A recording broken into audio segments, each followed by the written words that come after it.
Hello there and welcome to Creatures of London, the City Edition, episode 2.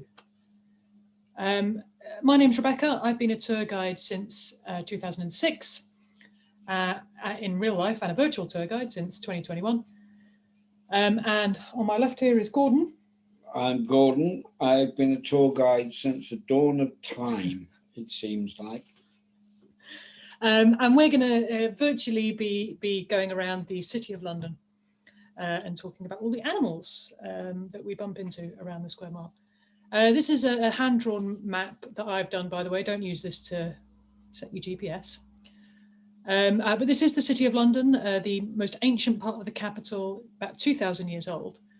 And we're going to have a wander around and meet some animals. And we're going to start out down in the bottom there on the left at Temple Bar.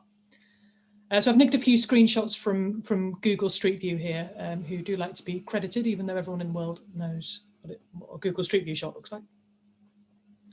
So in the middle of the road there is the monument to Temple Bar. So this column with a dragon on top there. The column with the dragon is the monument to Temple Bar. It was put up in the 1880s with the dragon, the rather ferocious looking dragon, on the top there. He was put up in the 1880s as a sort of entrance to the City of London. So the monument, the column, is the entrance to the City of London. So on this side of it, the Google streetcar van is in the City of Westminster side, and then this blue taxi is about to cross into the City of London. So the dragon is here to guard the entrance to the City of London. In the 1960s, all the other road entrances to the City of London got their own little silver dragons, which are off to the side of the road, sometimes in the middle of the road, various places. Some people refer to these animals as griffins. They're dragons. It seems to have been a sort of an urban myth that's been around for a while, but they are dragons. The symbol of the City of London is a dragon, not a griffin. This is the City of London coat of arms, and you can see the two dragons either side of the coat of arms. It was never written down anywhere, but I imagine they chose dragons because they chose the flag of St. George as part of the coat of arms. So St. George and the dragon. I imagine that's why they chose dragons.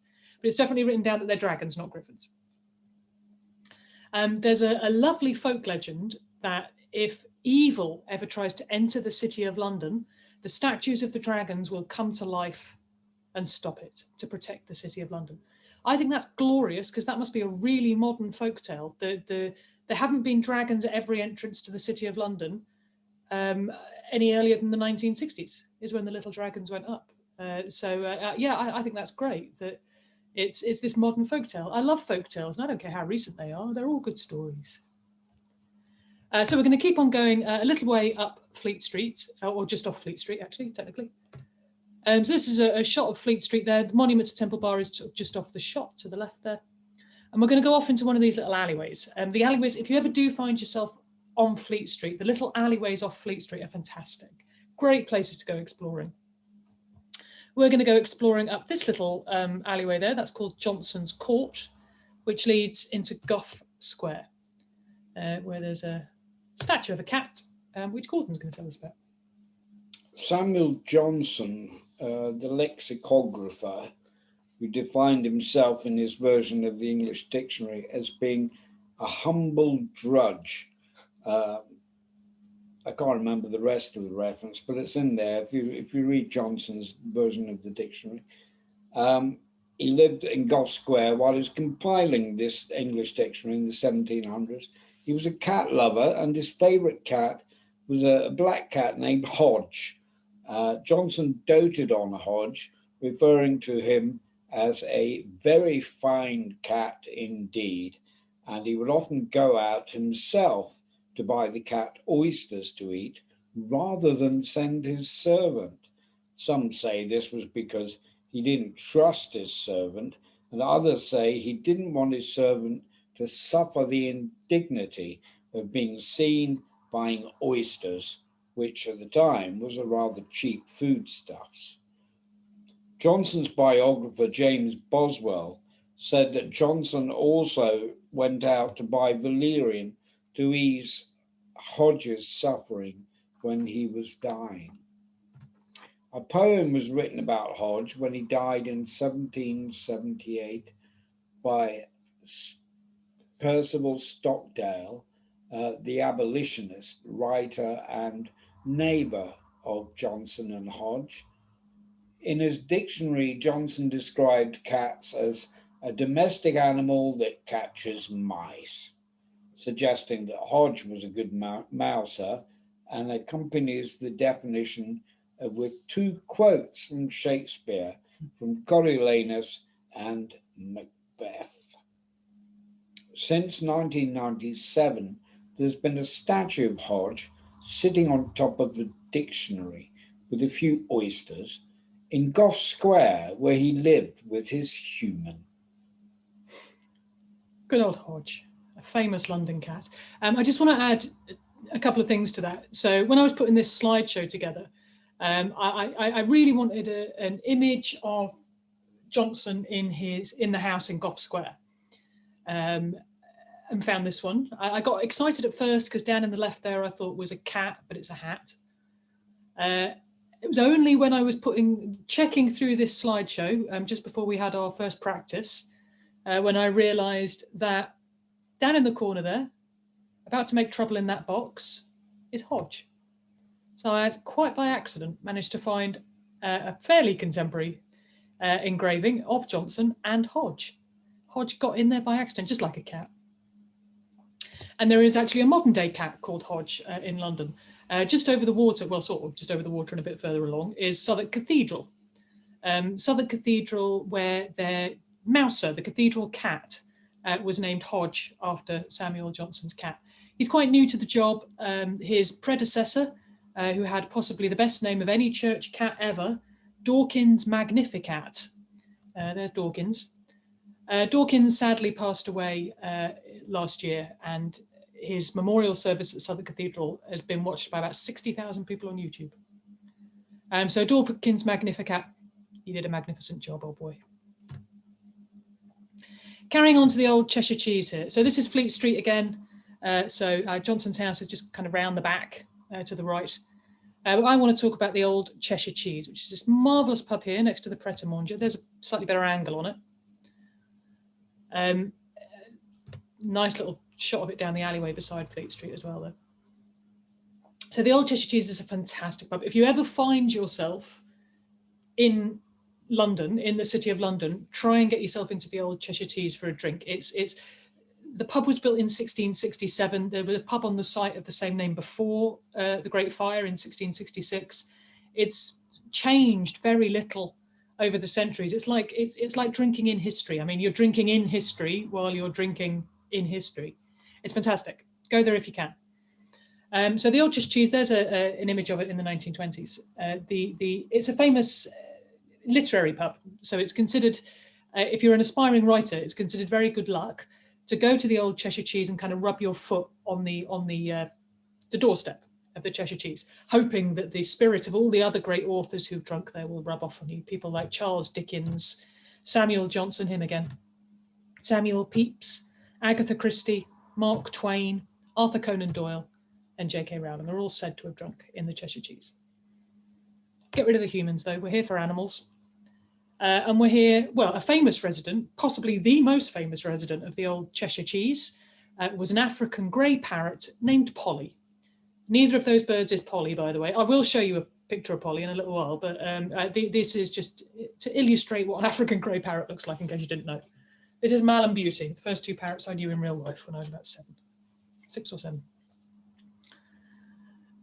So yes, Polly lived at the Old Cheshire Cheese pub. The parrot moved there in the 1880s and was very popular with the journalists. So Fleet Street used to be the centre of the newspaper industry until the mid to late 20th century. And all the journalists used to drink in the Old Cheshire Cheese. The parrot was popular possibly because the journalists had taught it rude words in various languages. Apparently it was very good at Celtic. So yeah, the bird on Armistice Day 1918, it got a bit overexcited and imitated a champagne cork popping 400 times and fainted, but recovered. The bird sadly died in the mid-1920s, and the obituary was in over 200 national and international newspapers and read out on early radio stations as well. which has got to be the most obituaries of any parrot in the history of the world. If you do go to the Old Cheshire Cheese on Fleet Street, you can still see Polly. There's Polly. It's very dark in the Old Cheshire Cheese, so it's quite difficult to take photos, but I don't know if you can see up just above the bar there is a glass case. They stuffed Polly and kept the bird in the pub. So you can go and meet Polly, but she won't swear at you anymore. We're just going down to Blackfriars Bridge, just a little detour down to the Thames, to talk about just a bit of history that fascinates me. I'm crowbarring this in slightly to a creatures tour, so my apologies for that. There is an animal in it, in the story. So this part of the river, this is before, you've got to imagine Blackfriars Bridge is not there. All this part of the river used to freeze over in very cold winters, all the way up to London Bridge, which is, if you can see the Shard in the distance there, up to there. London Bridge is about there. So the Thames would freeze over and Londoners would actually go onto the ice. It was thick enough to go onto and hold frost fairs. So there's a frost fair in the mid-1700s, 1814. These frost fairs, where you can see they set up tents and temporary pubs, well, pop-up stalls, we would call them now, I suppose, would we? Temporary restaurants, and they would have shows and theatres and dancing and games and horse racing and dog racing. And it was just a huge fair on the ice. Now, it's said that when the Thames froze in 1814, Londoners, that was actually the last time the Thames froze and they had a frost fair. The Thames froze in the winter of 1814, and Londoners were apparently a bit worried about going on the ice. They thought it wasn't strong enough to support them. So a local menagerie, to embolden the Londoners to go onto the ice, paraded an elephant onto the ice at Blackfriars Bridge. Sorry, the bridge wasn't there, at Blackfriars. They took the elephant down onto the Thames. If you're a Doctor Who fan, by the way, this incident was recreated in one of the episodes, one of the Peter Capaldi episodes. But yes, the elephant on the river. Coming up to St. James Garlich Hythe, which is just up the road from Blackfriars, just up the river, in fact.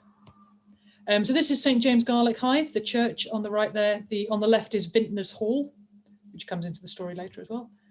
The church, by the way, before Gordon's got a good story, but just before he tells it, the church has its windows bricked in there, St. James Garlich Hythe. There is a couple of churches along this same street that have their windows bricked in or made very small. And that's because this area used to be docks and warehouses. This whole street used to be docks and warehouses until the mid to late 20th century. Very close to the river. You can see from the map there, very close. And it's said that the colourful language, let's say, from the dockers and the warehouse workers disturbed the Sunday service.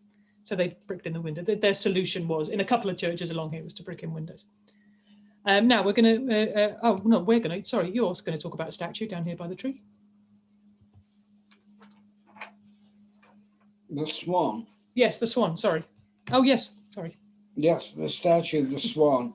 It's near the entrance of St. James Garlich Hythe, and it represents, it's just in front of the church. The swan marker commemorates the Thames tradition of swan upping, where the worshipful company of vintners and dyers and a representative of the Crown row up the Thames and conduct a survey of the Thames swans.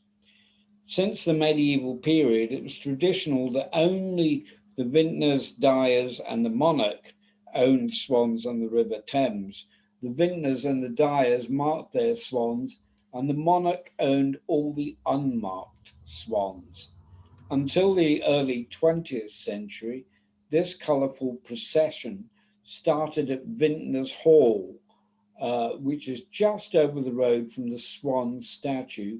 But the swan upping now takes place on the Thames outside of London. Swans no longer nest in central London. These days, it's more of a census to assess the health of the birds on the river and to keep an eye on their population. But it's still filled with traditional costumes, rowing skiffs, and ceremonial toasts, and a lot of very angry swans. That swan looks quite calm there, but I bet it wasn't when he caught it. Yeah. Yes, swan upping, one of the great Thames traditions in London. And the swans are all treated with the greatest respect. Now, right, carry on. Here we go. Off to Canon Street Railway Bridge. There it is. So that's Canon Street Railway Bridge from the road. This sort of pinky doesn't look the best, so let's look at it from the air. So there's Canon Street Railway Bridge. There it is from the river. So Canon Street Railway Bridge was one of the first bridges in the Illuminated River project. Now this was an art installation that took a few years to install, but the idea was that all the central London bridges on the Thames were going to be lit up with light installations that were individual to each bridge, reflecting their history, but also creating a whole installation all up the Thames. When it's completely finished, it'll be the biggest art installation in the world. They finished most of the central London bridges last month. The only ones they're working on at the moment, they finished last month. In 2021, April 2021. The Canon Street Railway Bridge was one of the first to have the lights, one of the first four in 2019. And when they started working on the bridge, so they start installing the lights, the electricians are working, and they suddenly start getting attacked by 2 Egyptian geese. Not those Egyptian geese, those are just 2 I happened to meet in St. James Park one day. So the builders, the workers and the electricians were getting attacked by these Egyptian geese. Turns out they had a nest under one of the piers, where you can see that the piers along there. So just above those piers is kind of a cavity where the swans had, the swans, sorry, I've got swans on the brain now, the geese had their nest. And the Illuminated River project had always been fairly adamant that they didn't want to disturb the wildlife of the Thames. So they couldn't just take this nest away, but likewise, they can't have the geese attacking the workers. So they basically sent the workers on a little sort of ecology course. They were taught by ecologists how to recognize goose body language. So this is what a goose does when it's upset. This is what a goose does when it's not upset. This is what a goose does when it's about to peck you. So they would know how to react to the birds, the adult birds. And they also set up an exclusion zone around the nest of 50 meters and cameras to keep an eye on them. The nature took its course and they got some baby ducklings, goslings rather. These aren't the Canon Street goslings, but the Illuminated River project was so proud of their goslings, it was like it was their own children, that they put the footage on YouTube of the little family coming out from the piers. And once the family had moved on, of course, they could finish Canon Street with only a little blip in the project, only delayed it a little while. Back to this photo of Canon Street Railway Bridge, though. It's not the prettiest, but I just want to talk about the red doors here, just beside it. So that's Dowgate Fire Station. Dowgate Fire Station is, when they're on duty, is home to the London Fire Brigade's fire dogs. So these are the fire dogs, that's Sherlock and Simba. They are used in the fire investigation team. And Sherlock here, the black Cocker Spaniel, Sherlock in 2017 won an Animal Hero of the Year award for his part in the investigation of the Grenfell Tower tragedy.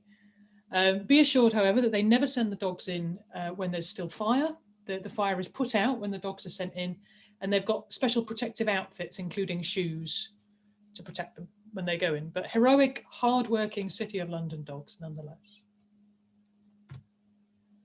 Now off we go into the heart of the City of London. We're going up to the Royal Exchange. There's the modern Royal Exchange. This is another one of your stories. Let me read you an extract from Samuel Pepys' diary dated the 5th of September 1666. Thence homeward, having passed through Cheapside and Newgate Market, all burned, and took up, which I keep by me, a piece of glass of Mercer's Chapel in the street, where much more was so melted and buckled with the heat of the fire like parchment.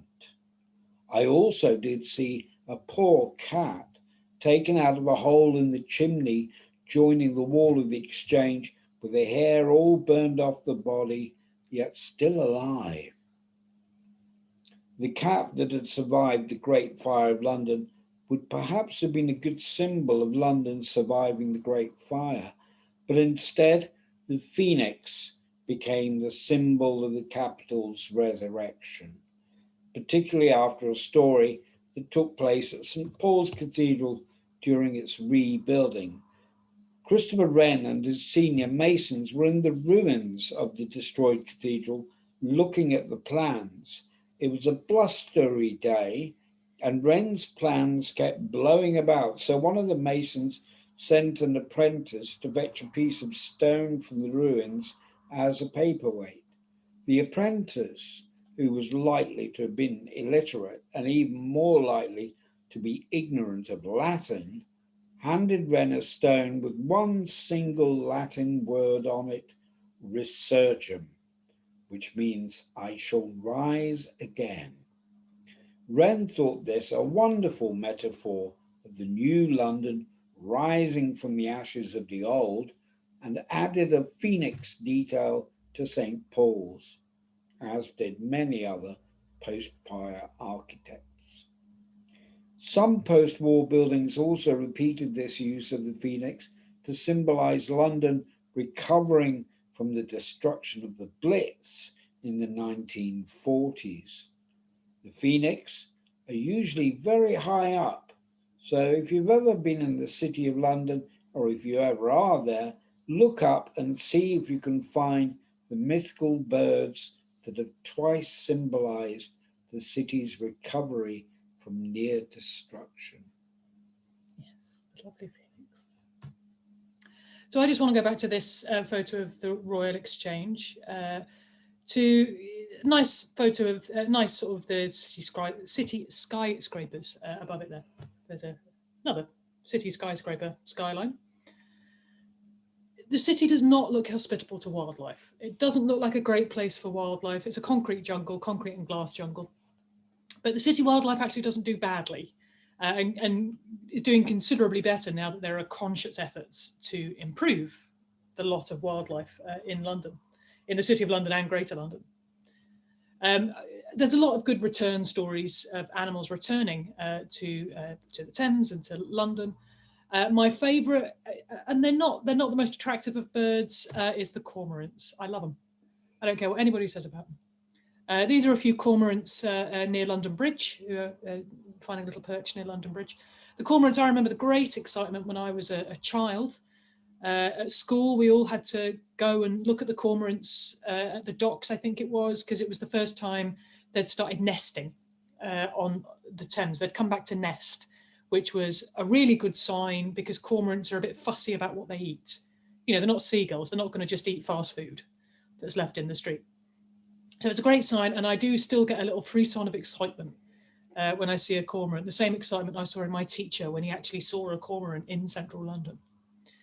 An animal that I hope returns, but this might just be me, is the starlings. Here's two starlings that were very interested in my breakfast at the Tower of London one morning before a tour. The starlings, again, when I was a little girl, I remember the noise of the starlings in Leicester Square. They used to make such noise. I don't remember the murmurations in central London. I suppose I must have seen them if I heard them, but I don't remember them. The starlings have diminished to, I mean, it's probably not just these two, but there's not many at all in central London. Partly due to a conscious effort by councils and property developers who have covered their roosts. I would love to see the starlings return. I'd love to see the murmurations over the National Gallery as they go into roost. That would be fabulous. I know they make a mess, but pigeons make a mess. And starlings are so much prettier. Is that just me? I think it's just me. Something that everyone's excited about is the peregrine falcon that's in London. This is actually not in London. This is New York City. But I couldn't find a good peregrine falcon photo in London where it was obvious it was in amongst skyscrapers. It all was a bit ambiguous. So New York City actually has the highest urban population of peregrine falcons. London has the second highest population of peregrine falcons in the world, urban population.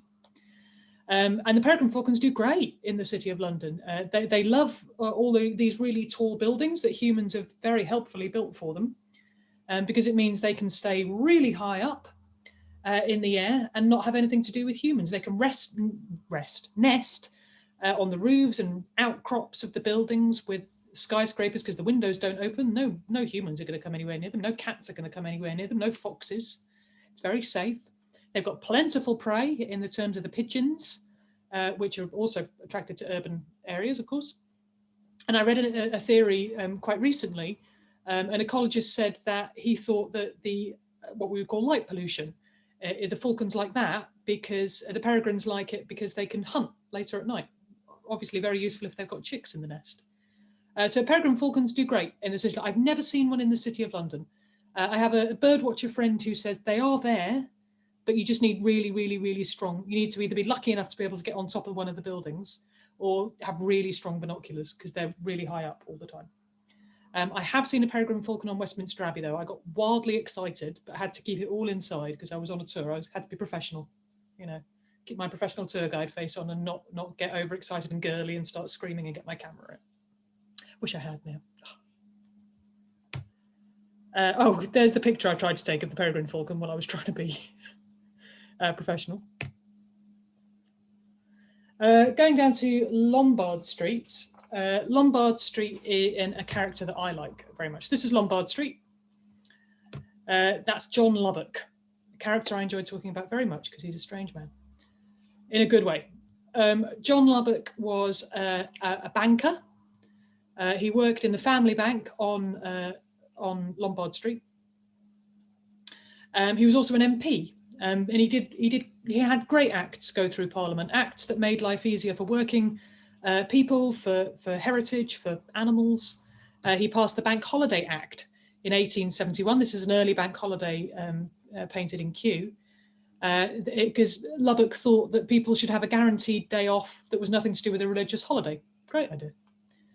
He also passed the Ancient Monuments Act, proposed rather, the Ancient Monuments Act, which protects places like Stonehenge and Avebury. He was behind the push to have his friend Charles Darwin buried at Westminster Abbey in a place of honour. And he also was behind the Protection of Plumages Act, which banned importing exotic plumage into the UK, which of course protects exotic birds. So a great chap, even though he was an MP and a banker. He also had a very unusual pet. He was on holiday in Spain one day, and he came across a wasp, what we now know as a paper wasp, on her own, a female on her own. If you're not fond of wasps, by the way, brace yourself. Big picture of a wasp coming up. Now, John Lubbock thought that this was a species of wasp that he didn't know of, and he thought that she'd been abandoned by her swarm and would die if he left her there. If he'd known he was interrupting nature, he'd have been horrified. But he thought she was going to die, and so he did what he thought was the humanitarian thing and rescued her. He put her in a jar and took her home. And he was so kind to this wasp that she was tame. She would come out and walk on his hand and eat from his hand, and she didn't sting him. I think he said she stung him twice on the way back to London from Spain because the ticket inspector scared her. The wasp, he did take her into the City of London a few times. Lubbock was a member of virtually every scientific institution in London at the time. And if he was going to one of those after work, he'd take the wasp in her jar, sit her on the bank desk, on his desk at the bank, and then take her off to the Royal Society or wherever he was going. Her obituary was actually in the scientific journal Nature, because all Lubbock's scientist friends really liked her. And her body was donated to the British Museum, which I don't think she's on display. Lubbock also had a more conventional animal, a dog called Van. That's not Van, that's just a cute dog. Van was a black terrier who Lubbock spent about 3 months trying to teach the dog how to read, which didn't work. It's also rumoured that he tried to teach the dog how to play the violin and how to talk. Neither of those worked either. But it's worth a try. He wrote a paper about dog intelligence, which had some sort of sensible points as well. So good old Lubbock. Now we're going down towards London Bridge. We're actually talking about two things at London Bridge. So we're talking about London Bridge, the bridge itself, and we're talking about the Shard, which is just on the south side of London Bridge, so just outside the City of London. So there's London Bridge and there's the Shard. The Shard is currently the tallest building in Western Europe, although a building in Paris will soon be overtaking it, the Hermitage. This building is mixed use with apartments, an observation platform, a hotel, and offices. The first flats were priced at around £20 million, which is cheap now, I think. But the Shah's very first resident lived here free of charge. This was a fox who took up residence in 2011 before the building was completed. The fox was named Romeo by the builders and had probably found his way into the building via the central stairwell and was thought to have been living in the unfinished building and surviving on the remains of the construction workers' lunch. Romeo was captured on the 72nd floor and taken to an animal sanctuary, who, after checking that he was okay, released him back on the streets of Bermondsey. So this is the stuffed fox, which is available now with the high-buy jacket on him in the gift shop of the Shard. So this is the cute version of Romeo, wherefore art thou, and all that. I'm at the top of the Shard. Yes. Yes. So the Shard. My story about London Bridge is on the bridge. So this is London Bridge here. And it's an ancient right of the freemen of the City of London to drive your sheep across London Bridge. So it's still a right of freemen of the City of London to drive sheep across London Bridge. I'm sure it's incredibly useful. And I'm being sarcastic, but until the 19th century, that was really useful. Because until the 19th century, Smithfield Meat Market, which was in the City of London, near St. Paul's, fairly near St. Paul's, live animals used to go to Smithfield, used to be sold at Smithfield Market. There you go, there's Smithfield Market with the, you can see all the live animals there. So the live animals stopped going there in the 19th century. But until the 19th century, if you were a freeman of the City of London and you could drive your sheep across London Bridge, that was really useful. If you were not a freeman of the City of London, you could drive your sheep across London Bridge, but it was such a hefty toll that it wasn't worth, you were never going to make the money back on your sheep. So if you were not a freeman, you had to go the long way round. So here's an unfortunate farmer here who's in Soho Square. So he's had to drive his cattle and his sheep all the way down to Lambeth, cross the river there, and come all the way up through the city of Westminster and Soho and up to the City of London and Smithfield. No more live animals in London now. We don't do inhumane things like that in London anymore. So no more live animals at the markets anymore. So what's the point of the right? The right still exists as freemen of the City of London, and since 2013, they have been exercising that right once again. Here's a few sheep being driven across London Bridge. Well, they're not right now, they're just like hanging out. So since 2013, the Worshipful Company of Woolmen started the annual sheep drive on London Bridge. So it's a charity thing, basically. So freemen of the City of London, you have to be a freeman. You can't do it if you're not a freeman because you don't have the right. If you're a freeman of the City of London, you give a donation to the charity and you get to herd this small herd of sheep, drive this small herd of sheep across London Bridge. I have been here. I'm not a freeman, so I didn't actually herd the sheep, but I did have a look at them. And the sheep look pretty cool about it, I've got to say. They look pretty chilled out here. I was there about halfway through the day, and I don't think they needed anyone driving them by then. They were just quite happily clip-clopping up and down London Bridge. Yeah, we get it. I'm no sheep expert, actually. I wish I'd looked this up now. But they look, those speckledy faces look like the same sort of sheep that are used in other parts of London as lawn mowers in the Royal Parks and at the Natural History Museum. So yes, the sheep drive didn't take place in 2020 because of coronavirus, but it is taking place in September 2021, but it's taking place on Southwark Bridge instead of London Bridge. And some people are a bit pedantic or a bit annoyed about that because, the right says London Bridge, grumble, grumble, rhubarb. But when the right was drawn up and when the right was useful, London Bridge was the only bridge into the City of London. So that right has now been interpreted as referring to any bridge in the City of London. So yeah, the freemen have decided that it means Southwark Bridge as well, which is in the city, leads into the city. Right, off we go. The smallest statue. So we're on Eastcheap here. So this is the corner of Eastcheap and Philpot Lane. and this lovely Victorian building on the corner, which has this great contrast. That building behind it is nicknamed the Walkie Talkie. It's got a great roof garden on the top, by the way, if you're ever in London. And I love this. I know not everybody does, but I love this old and new contrast between that old, really modern building and the Victorian building. But back to the Victorian building. For a little statue. So this is the side of the building. Gordon's going to tell us about it. But while he does, see if you can spot the smallest statue in London on that building. It's rather difficult to see, but the tiniest statue is of two mice fighting over a piece of cheese. And the story goes that when the building was being constructed in the 1860s, two workmen were sitting on the scaffolding having their lunch and started fighting when one accused the other of stealing his lunch. The fight escalated and both men fell from the scaffolding to their deaths. It turned out that a mouse had stolen the workman's lunch and his friend was innocent. It said that the masons added the tiny statue as a memorial to their colleagues.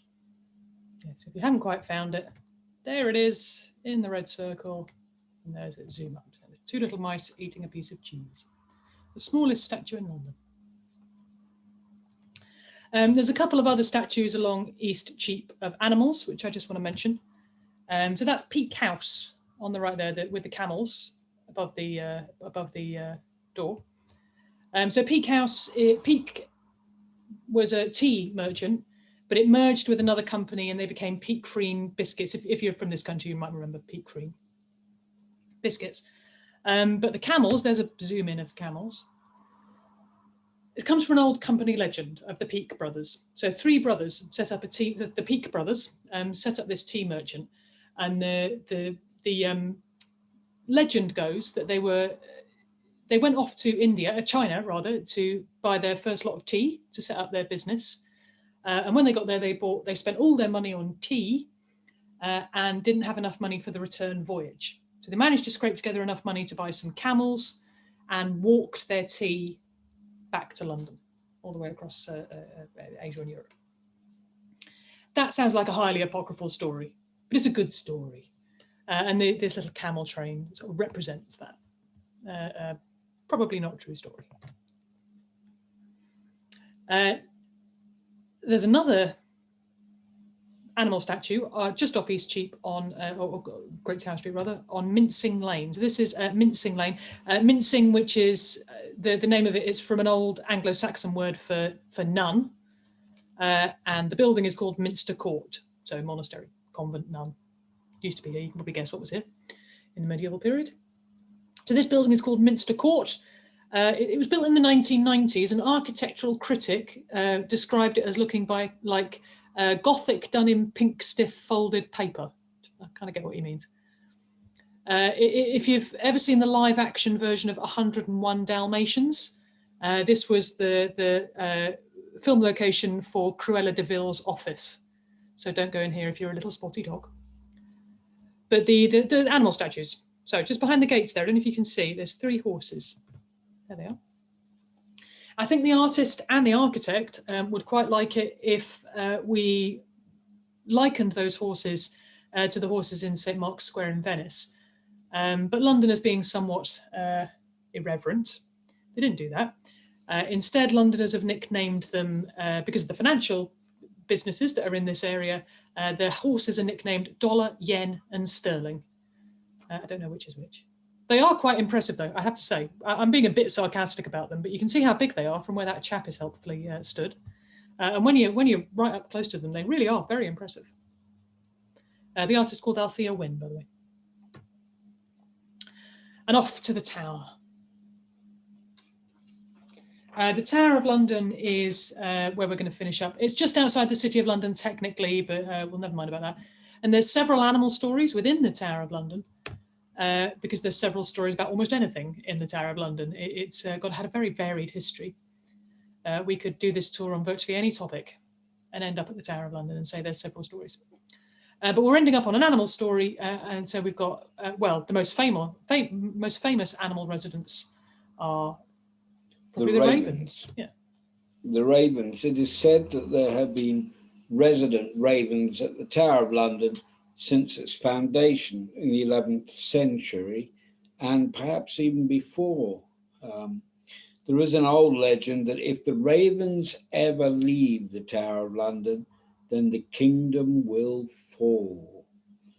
The story goes that when the astronomer royal John Flamsteed was based at the Tower of London Observatory, he complained that the ravens were getting in the way of his observation, obscuring his vision from the telescopes. King Charles II was about to get rid of the birds when an old lady appeared in a puff of smoke and told him of the legend which said there must always be 6 ravens at the Tower of London. And so he moved Flamsteed and the Royal Observatory instead. So the legend of the resident ravens aren't actually mentioned in any written work until the 19th century, although they seem to be quite well established by this time. A more modern account states that a beefeater risked his life during an air raid in the Second World War to get another raven when the numbers have dropped to 1. We've had some good news about the ravens recently. Under the current Raven Master, the Tower of London has seen baby ravens hatch for each of the last 3 years. It's the first time the Tower ravens have bred since the 1980s. So hopefully the future of the kingdom and the Tower is assured. This year's ravens, the 2021 ravens, by the way, 2 of them are staying at the Tower. A male who's been named Edgar, after Edgar Allan Poe, because of the poem The Raven. The female is being named by the public. They've got a public vote to name the female raven, so prepare yourself for Raven McCrowface. My little story about the Tower of London, there's the Tower of London again, is about the menagerie at the Tower of London. So the Tower used to have a menagerie. There's the menagerie in about 1820. That's not long before it moved, actually, before it closed. The Tower Menagerie was one of the places on the tourist trail in London. So if you were visiting London, the Tower was one of the places, the menagerie at the Tower was one of the places to go. From the 1500s, people were going to the Tower as tourists. It's thought that Shakespeare might have been to the Tower of London Menagerie. In one of his plays, he describes a porcupine. Hamlet, I think. It doesn't matter.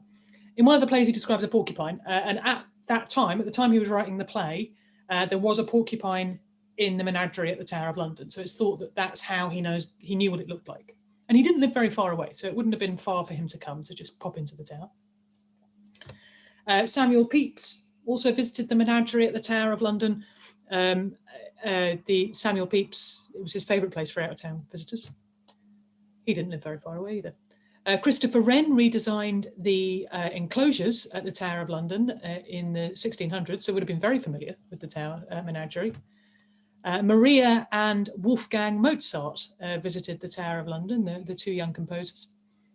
Maria Mozart said that her little brother Wolfgang spent the entire visit with his hands over his ears because the noise of the animals scared him. And many other famous visitors, George Stubbs and John Wesley and William Blake and many other famous visitors to the Tower of London Menagerie. But get rid of the humans. So the first animals at the Tower of London were lions. In the 1250s, in fact, 3 lions were given as a gift to King Henry III. This was shortly after the 3 lions image began to be a heraldic symbol of England. So the first animals were lions. They were quickly followed by a polar bear, a gift from another European king, who was quickly followed by an elephant, a gift from the King of France in the 1250s. The elephant was actually a huge draw to the Tower of London. It wasn't open as a visitor attraction by then. You could go in if you knew somebody, but the elephant was actually walked from the south coast up to London, and people came from miles around, from all over the country to see this elephant, because there was this weird medieval belief in England anyway. I'm not sure whether this is a wider European thing, but in England there was this medieval belief that elephants had no knees. So people came from, this was the first elephant that had been seen in the tower in England. So people came to see if it was true, and it's not. Very unfortunate, the first elephants though. The zookeepers at the tower got it into their head. While we were arguing about this, I'll let you tell your version in a minute. The version I've heard about this story is that the zookeepers at the tower thought that water was not enough to hydrate such a big animal. So for 1 week out of every month, they gave it alcohol, they gave it red wine. You've heard a different version of this story as to why they were given red wine, haven't you? Well, the version I heard was that the first elephant at the Tower of London was given to our king by the king of France, I think. And therefore the keepers, rather confused, decided that because it was given to the king, it was therefore royal, and like the king, it should only ever drink wine and not water. So they rather foolishly fed it wine, and the poor thing died of consumption. But that's also probably apocryphal, but I don't know. Yes, it's hard to tell. I mean, when you're going back to the 1250s, it's kind of hard to pin down what's actual fact and what's not. We do know that the elephant was revered, and was when it did die, which it didn't live very long, just a few years, it was buried within Tower grounds in a very sort of sacred place. So it was greatly revered, this elephant, the first elephant. Other animals that had been at the Tower menagerie, though, in the 1700s, an ostrich arrived at the Tower of London, and they had to start searching people on their way into the Tower of London, because there was this weird belief in the 1700s that ostriches ate nails. Now, the zookeepers at the time knew that wasn't true. They knew about the elephant not having red wine by now as well, but they knew the ostrich didn't eat nails. So they had to keep restraining people. No, what are you doing? And a zebra at the Tower of London menagerie made the news in the 19th century because she escaped from her enclosure. On her escape, where did she go? She went where every good Londoner would go. She was found in the soldiers' barracks drinking all their beer. So the dear old zebra was a proper Londoner. The animals, the Tower of London, they did the best they could, but it was not the greatest habitats for them. There was not enough space. So in the 1800s, the last of the animals were moved to Regent's Park, which became London Zoo. Thought to be where we get the word zoo from, actually, London Zoo. And the bigger animals then got much better accommodation at Whipsnade, their descendants anyway. So no animals at the Tower of London any longer, but they are remembered by these fabulous sculptures by Kendall White. And that's our lot. Thank you very much. I hope you've had a good time. We had a good time. We have had several arguments about history doing this, which is what we always do, so that's not really any different. Normally we'd crassly do a tip speech. Our tip jar is down at the bottom there, paypal.me/virtuallylondonbecky. But we would much prefer it if you could donate a little bit of money to Battersea Dogs and Cats Home at justgiving.com/fundraising/virtuallylondonbattersea. Yes. Thank you very much. Thank you for listening.